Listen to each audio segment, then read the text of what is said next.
நடத்தி முடிப்பவன் நான்.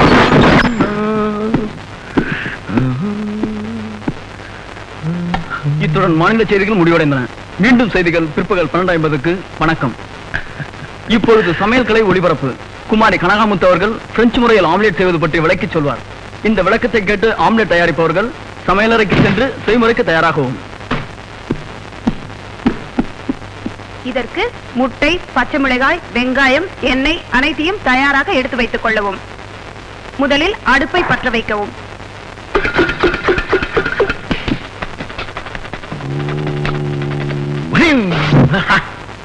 அதன் மீது தோசைக்கல்லை வைக்கவும். எண்ணெய் பாத்திரத்தை கையில் எடுத்துக் கொள்ளுங்கள். தோசைக்கல் சூடாகிவிட்டதா என்று பார்க்கவும். எண்ணெயை ஊற்றவும். 2 முட்டைகளை கையில் எடுத்துக் கொள்ளுங்கள். தரையில் பாயை விரிக்கவும். தரையில் பாயை விரிக்கவும். முட்டைகளை உடைத்து ஊற்றவும். முட்டைகளை உடைத்து ஊற்றவும். French style. பச்சை மிளகாயை கையில் எடுத்துக் கொள்ளவும். அதை துண்டு துண்டாக நறுக்கி கையில் எடுத்துக் கொள்ளுங்கள்.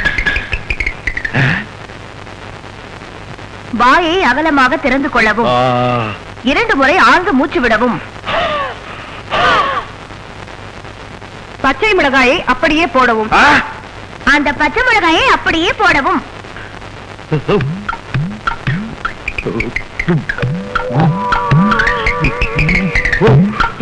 கால்களை சேர்த்து வைத்து நிற்கவும்.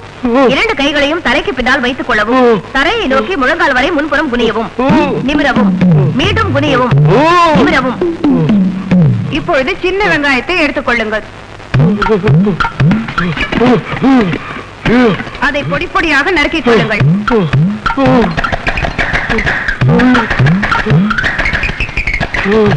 நறுக்கிய வெங்காயத்தை கையில் எடுத்துக் கொள்ளவும். கண்களை அகலமாக திறந்து கொள்ளவும். இடவலமாக 2 முறை பார்க்கவும். 2 கைகளால் கண்களை அப்படியே தேய்த்துக் கொள்ளவும். நன்றாக தேய்த்துக் கொள்ளவும். நன்றாக தேய்த்துக் கொள்ளவும்.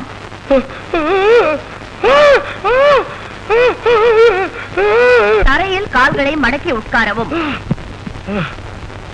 வலது காலை தூக்கி கழுத்தின் பின்புறம் போடவும்.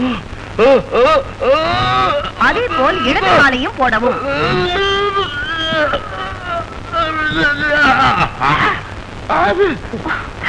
மிஸ்டர் பாண்டியன், சமையலையும் யோகாவையும் கலந்து கத்துக்கிட்டீங்க.